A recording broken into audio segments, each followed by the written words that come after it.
computación cuántica, que también es un tema que está floreciendo en esta época actual. Es un tema en donde existe también una incertidumbre sobre las implicaciones o las consecuencias que va a tener desarrollar tecnología de esta magnitud.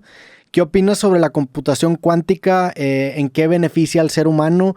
¿En qué problemas se podría utilizar de manera adecuada y en qué problemas no aplica? Porque también creo que existe una concepción errónea de querer aplicarse a la computación cuántica en el mismo tipo de problemas a las que se le aplica la computación convencional, por así decirlo.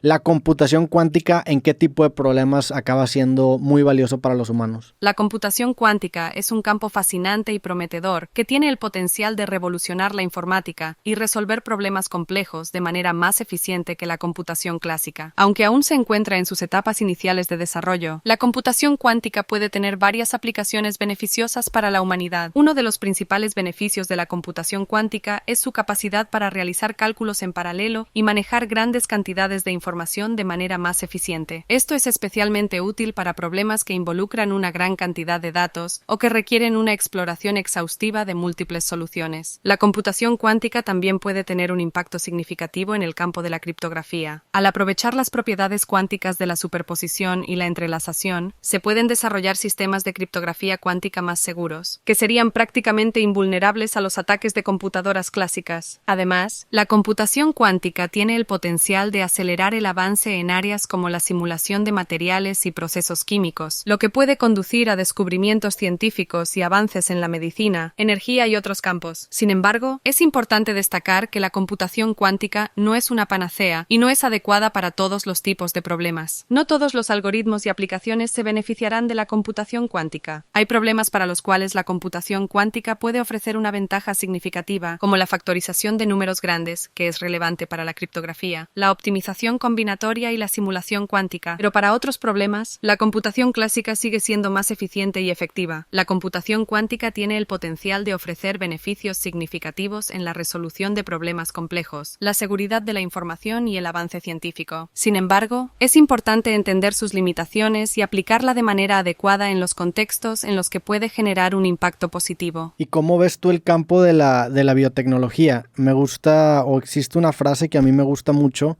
que se le escuché a un buen amigo que dice que en el futuro va a surgir una nueva generación de artistas que van a escribir genomas con la fluidez que Blake y Byron escribían versos.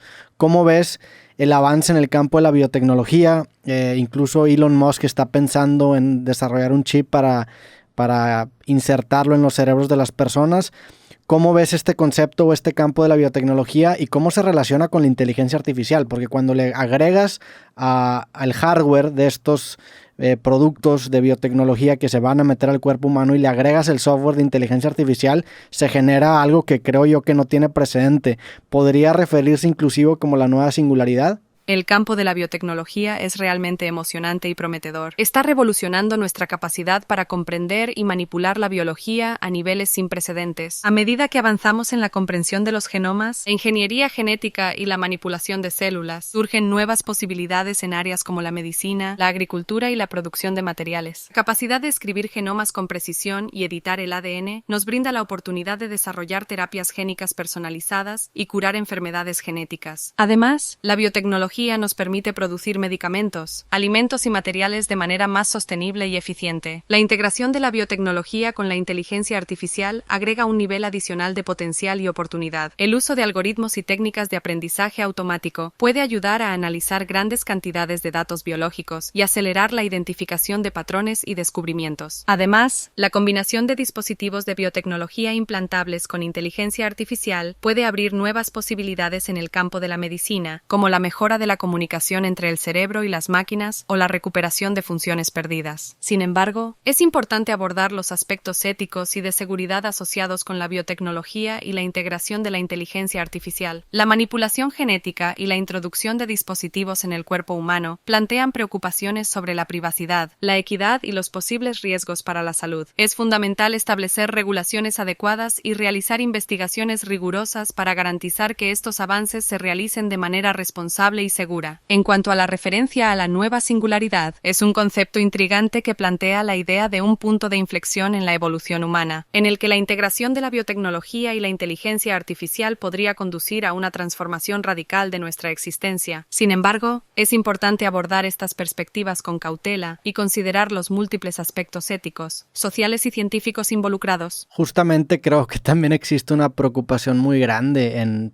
la gente por parte de qué pasará cuando estos hardwares que se inyecten o que se pongan en el cuerpo humano se combine con la inteligencia artificial y aparte se combine con el Big Data, ¿no?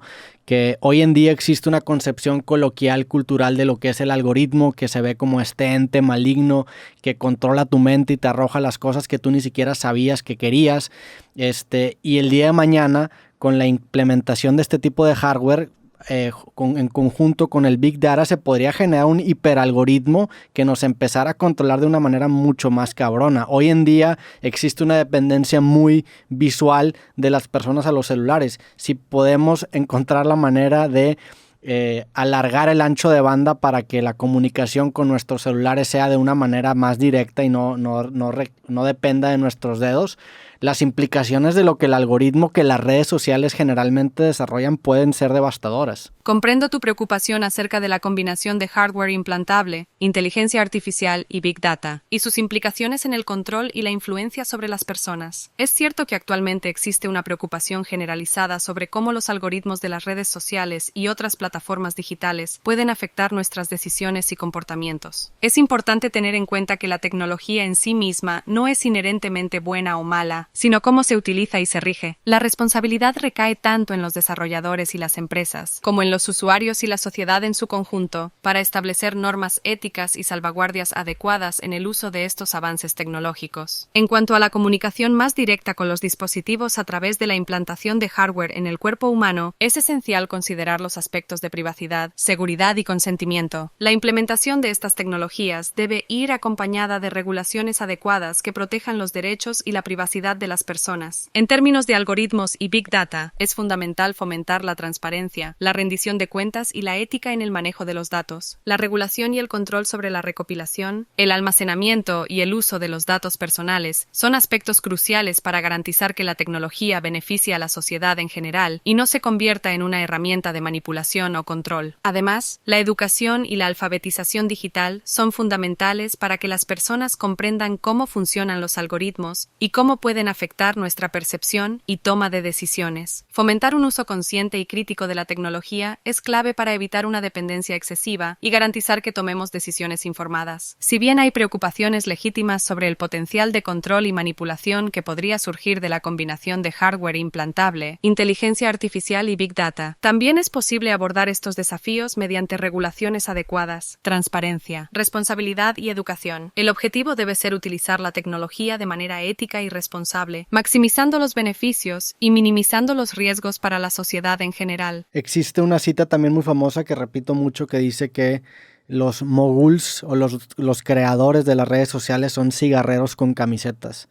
¿Crees tú que esta aseveración sea cierta? La cita que mencionas es una forma figurativa de describir la idea de que los creadores de las redes sociales y las empresas tecnológicas podrían estar generando adicciones o dependencias en los usuarios, de manera similar a como los fabricantes de cigarrillos promovían su consumo en el pasado. Esta aseveración es una opinión o percepción subjetiva y puede variar dependiendo de la interpretación y experiencia de cada persona. Es cierto que las redes sociales y otras plataformas digitales han sido diseñadas para captar nuestra atención y generar interacciones frecuentes. Estas compañías utilizan algoritmos y técnicas de diseño para maximizar la participación de los usuarios y mantenerlos enganchados a sus productos. Esto puede generar cierta preocupación sobre el impacto en la salud mental, el tiempo dedicado a estas plataformas y la privacidad de los usuarios. Sin embargo, es importante recordar que cada persona tiene el control de su propia participación y uso de las redes sociales. La responsabilidad recae tanto en los usuarios para establecer límites saludables en su tiempo y consumo digital, como en las empresas empresas para garantizar prácticas éticas y transparentes en el diseño y funcionamiento de sus plataformas. La cita que mencionas refleja una percepción de algunas personas sobre el impacto de las redes sociales y las empresas tecnológicas en nuestras vidas. Si bien hay preocupaciones legítimas, también es importante tener en cuenta la responsabilidad individual y colectiva en el uso de estas plataformas y promover prácticas éticas en el diseño y funcionamiento de la tecnología.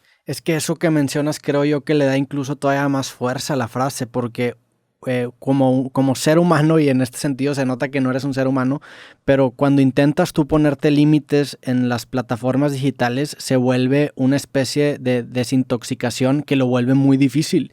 O sea, el promedio que usas el celular a día son 4 o 5 horas, lo cual es demasiado.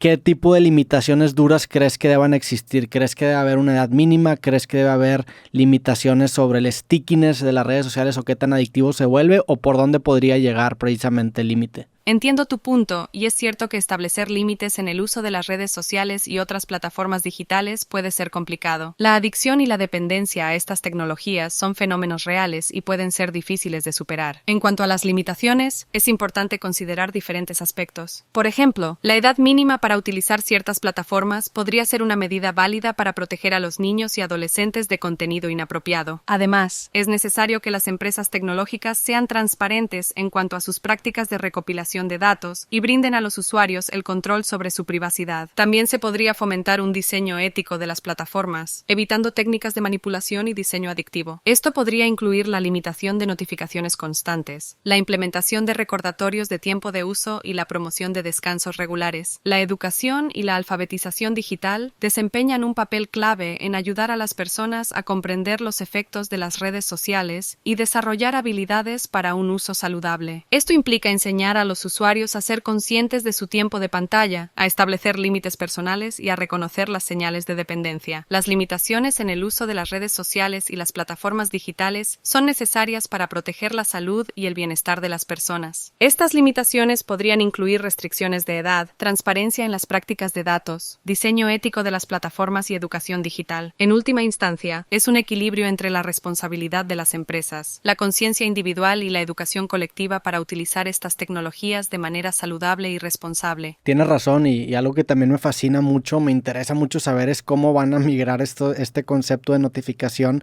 a las nuevas tecnologías que van surgiendo, ¿no?